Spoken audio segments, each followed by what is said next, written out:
Katakan saja, siapa tahu itu bisa memunculkan kenangannya. Sampai kapan kamu akan menunggu dia untuk mengingat?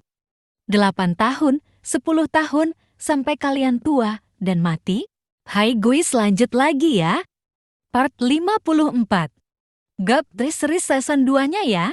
Mengapa harus menunggu sampai bertahun-tahun? Itu suara Jim. Dia masuk ke kamar dan bersandar di pintu dengan dingin menyilangkan lengannya dan berkata, hanya 2 bulan, jika dia tidak ingat, maka berakhir saja. Jim, kenapa kamu selalu berbicara seperti itu dengan orang lain? Kamu benar-benar berniat memisahkan orang-orang. Dan hari ini adalah hari yang baik. Apakah kamu bisa berhenti? Kate memarahinya, tapi Jim tidak merasakan apapun. Apa yang kukatakan benar. Cinta memiliki durasi. Tidak peduli betapa kamu mencintainya, kamu tidak bisa selalu menunggu. Selamanya itu tidak benar. Itu terjadi pada semua orang, Mon. Jika dalam 2 bulan Sam tidak mengingat ataupun mencintaimu lagi, lebih baik tinggalkan dia. Hidup ini sangat membosankan. Berhenti bicara, Jim, perintah Kate. Cinta Mon dan Sam tidak sama seperti kehidupanmu. Itu hanya hilang ingatan sementara.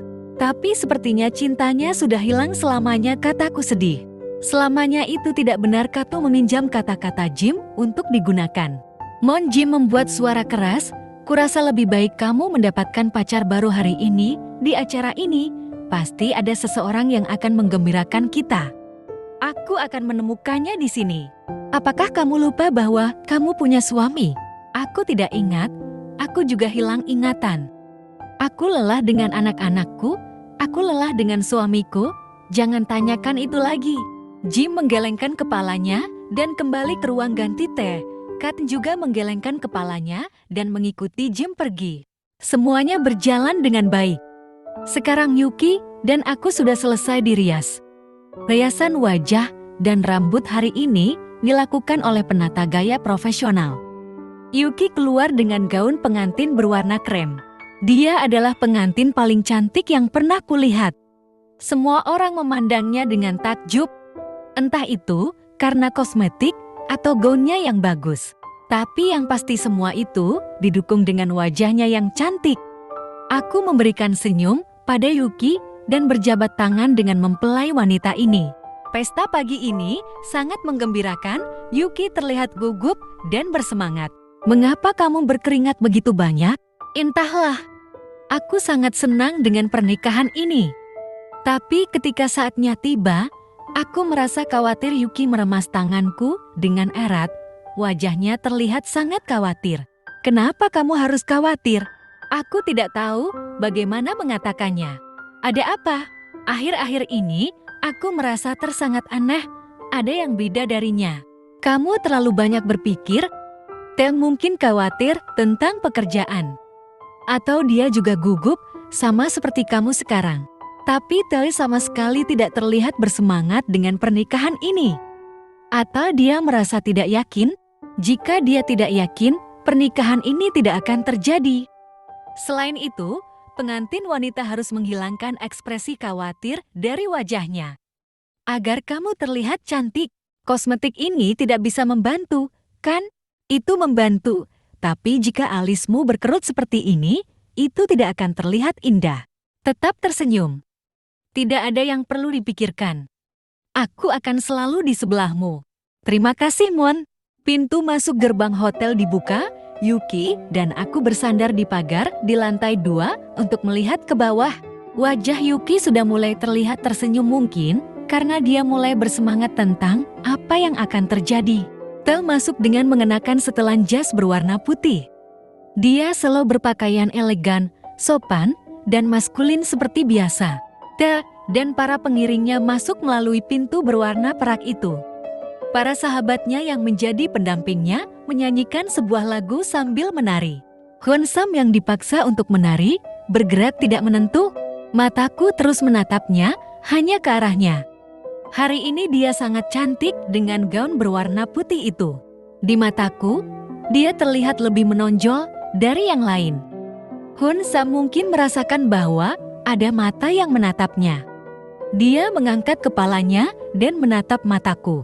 Matanya selalu bisa membuat jantungku berdebar. Upacara berlanjut hingga tiba waktunya kedua mempelai harus memakai cincin. Ini momen penting, tapi permisi, aku pergi ke kamar mandi dulu teh, yang tampak gugup berbicara kepada Yuki. Pengantin wanita itu mengangguk dan membiarkan Teh pergi. Teh berhenti berjalan sejenak dan berbalik untuk melihat ke arah kami. Aku bisa melihat ada begitu banyak kekhawatiran di matanya. Sebelum dia menghilang ke kamar mandi, Kate berteriak padanya, "Teh, cepatlah, kamu tidak punya banyak waktu untuk memakai cincin." Gadis tampan itu tidak menjawab dan pergi ke belakang untuk pergi ke kamar mandi seperti yang dia katakan. Sekarang para tamu dan sesepuh upacara pagi duduk dan menunggu sambil berbicara. Sambil bersenang-senang dengan acara hari ini, Yuki masih menunggu dan kami terus melihat jam yang berputar karena Teh sudah terlalu lama di kamar mandi. Apakah dia baik-baik saja? Jim berkata lebih dulu, mulai merasa aneh, ini sudah terlalu lama. Kate, kamu yang akan menjemputnya. Kenapa bukan kamu saja yang pergi? Aku seorang aktor drama. Aku wanita cantik. Lalu, aku juga wanita cantik. Lalu, mengapa kamu tidak pergi sendiri?